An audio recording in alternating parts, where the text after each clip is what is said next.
മുറിവ്. നമ്മുടെ അതിക്രമങ്ങൾക്ക് വേണ്ടി അവൻ മുറിവേൽപ്പിക്കപ്പെട്ടു. അവന്റെ ക്ഷതങ്ങളാൽ നാം സൗഖ്യം പ്രാപിച്ചു.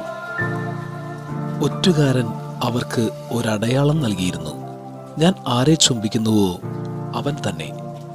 അവനെ പിടിച്ച് സുരക്ഷിതമായി കൊണ്ടുപോയിക്കൊള്ളുക. അവൻ യേശുവിനെ സമീപിച്ച് ഗുരു എന്ന് വിളിച്ചുകൊണ്ട് അവനെ ഗാഢമായി ചുംബിച്ചു.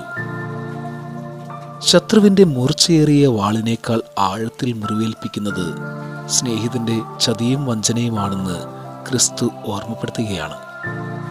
ദൈവമേ, എൻ്റെ സ്വാർത്ഥ ലാഭത്തിനു വേണ്ടി മറ്റുള്ളവരുടെ കുറവിലും ബലഹീനതയിലും അവരെ ഇല്ലായ്മ ചെയ്തുകൊണ്ട് അങ്ങേ മുറിപ്പെടുത്തിയതിന് മാപ്പ്.